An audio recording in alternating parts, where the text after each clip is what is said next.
Welcome to USA News Today. Please subscribe and check notification box to get all breaking news alert and latest updates on hot cases. Our vision, the opinion, and the other opinion.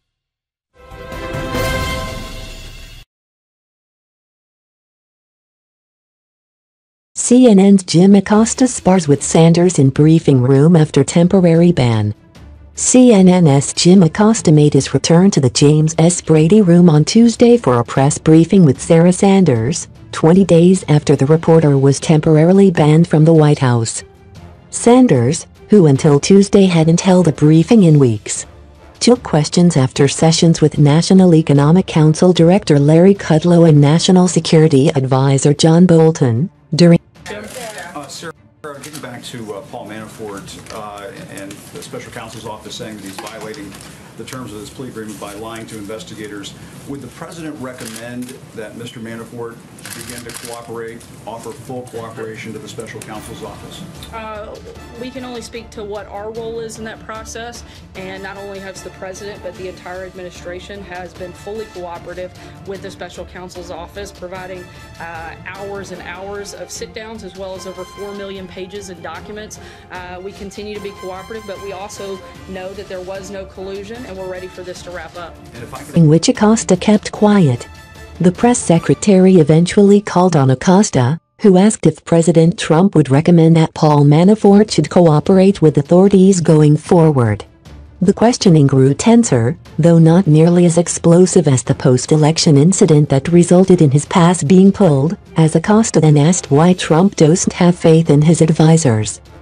Citing the president's apparent skepticism toward a major government climate change study and the CIA's findings regarding Saudi Crown Prince Mohammed bin Salman's role in activist Jamal Khashoggi's killing,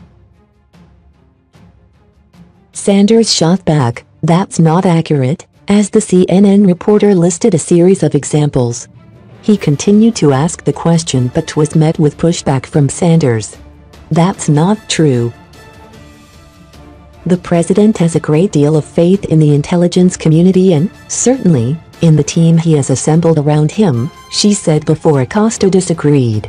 Citing intelligence related to the murder of Khashoggi as something Trump doesn't necessarily agree with.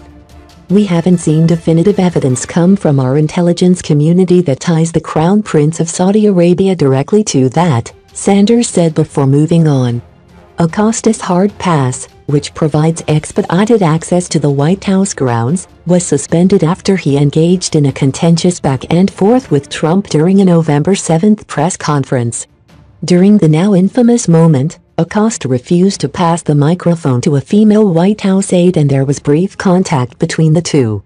Acosta's press pass was restored on November 19 after CNN argued that keeping him out of the White House violated the network and Acosta's First and Fifth Amendment rights. CNN's chief White House correspondent didn't miss a press briefing during his temporary absence, as Tuesday's event was Sanders' first briefing since October 29. To coincide with Acosta being allowed to return to the White House, Sanders implemented a series of rules that will govern White House press conferences going forward.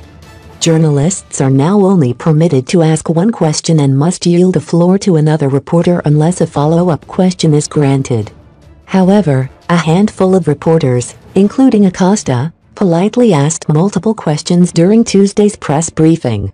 While Acosta appeared to technically violate the rules that were put in place as a result of his actions, Sanders didn't call him out and answered his second and third questions. Acosta has emerged as a hero of the resistance after making a habit of shouting and interrupting when Trump and members of his administration are available to the media.